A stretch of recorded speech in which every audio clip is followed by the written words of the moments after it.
Education expo ಅಂದ್ರೆ SSLC PUC ಆದ ನಂತರ ಮುಂದೇನು ಮಕ್ಕಳು ಮಾಡಬೇಕು ಅನ್ನೋಂಥದ್ದು ಗೊಂದಲದಲ್ಲಿ ಇರ್ತೀವಿ ನಾವೆಲ್ಲರೂ ಕೂಡ.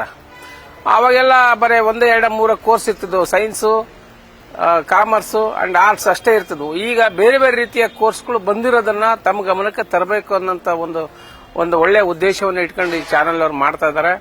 ಬಂಧುಗಳೇ, ಏನು ಸಾವಿರಾರು ಮಕ್ಕಳು, ಲಕ್ಷಾಂತರ ಮಕ್ಕಳು ನಾವು ಉದ್ಯೋಗವನ್ನ SSLC PUC ಆದ ತಕ್ಷಣ ಮೊಟಕುಗೊಳಿಸಿ ಏನು ಮುಂದೇನಂತ ಗೊತ್ತಾಗದ ಎಷ್ಟೋ ಜನ ಮನೆ ಸೇರ್ಕೊಂಡ್ರಂತ ನೋಡಿದೀವಿ, ಬೇರೆ ಬೇರೆ ದಾರಿ ಹುಡ್ಕೊಂಡ್ರೆ ನೋಡಿದೀವಿ. ಆದ್ರೆ ಉದ್ಯೋಗವನ್ನು ಅರಸಿ ಏನೇನು ಕೋರ್ಸ್ ಮಾಡಿದ್ರೆ ಈ ಮುಂದೆ ಏನೇನು ಉದ್ಯೋಗ ಮಾಡಬಹುದು ಅನ್ನೋಂಥದ್ದನ್ನ ಹೇಳ್ಕೊಡ್ಲಿಕ್ಕೋಸ್ಕರ ಇವರು 27 ಮತ್ತು 28ನೇ ತಾರೀಕಿನಂದು ರೇಣುಕಾ ಮಂದಿರ ದಾವಣಗೆರೆಯಲ್ಲಿ ಒಂದು ಕಾರ್ಯಕ್ರಮವನ್ನು ಆಯೋಜನೆ ಮಾಡಿದ್ದಾರೆ. ನ್ಯೂಸ್ ಫಸ್ಟ್ನರು, ಆ ಪೋಷಕರು, ಶಿಕ್ಷಣ ಪ್ರೇಮಿಗಳೆಲ್ಲರೂ ಕೂಡ ಬಂದು ಆ ಒಂದು ಕಾರ್ಯಕ್ರಮದಲ್ಲಿ ಪಾಲ್ಗೊಂಡು ಮುಂದೇನು ಅನ್ನೋಂಥದ್ದನ್ನ ಆರಿಸಿಕೊಂಡು ಮಕ್ಕಳಿಗೆ ಒಳ್ಳೆ ದಾರಿಗಳನ್ನ ತೋರಿಸಿ ಒಳ್ಳೆ ಉದ್ಯೋಗಗಳನ್ನ ಹುಡುಕಿಕೊಳ್ಳಲಿಕ್ಕೆ ಅನುಕೂಲ ಮಾಡಬೇಕು ಅಂತೇಳಿ ಈ ಮೂಲಕ ತಮ್ಮಲ್ಲಿ ವಿನಂತಿ ಮಾಡಿಕೊಳ್ತೀನಿ. ನಮಸ್ಕಾರ.